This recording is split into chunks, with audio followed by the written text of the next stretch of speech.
This step-by-step washer repair guide shows how to replace the drain pump in a top-load washer.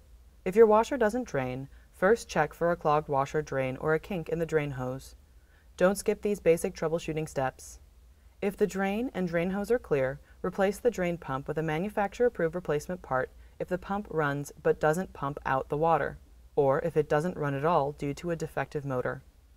Before you begin, wear work gloves to protect your hands. Have someone help you move the washer away from the wall. Unplug the power cord from the wall outlet. Turn off the water supply valves for the washer.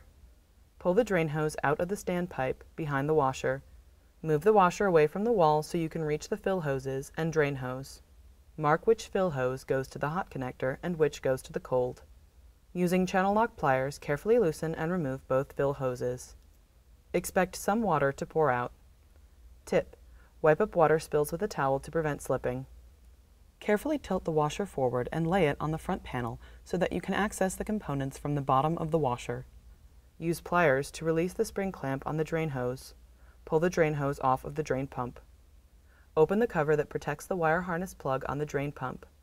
Pull the wire harness plug out of the receptacle on the drain pump.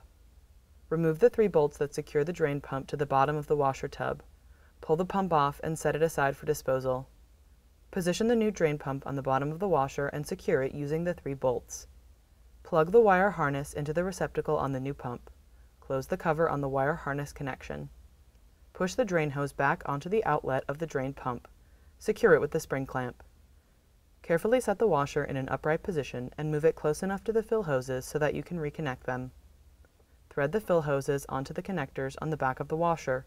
Tighten the connections firmly using a pair of channel lock pliers. Put the drain hose back in place and turn on the water supply valves. Tighten the connection if you find a slight leak. Plug the washer into the electrical outlet. Return the washer to its original location.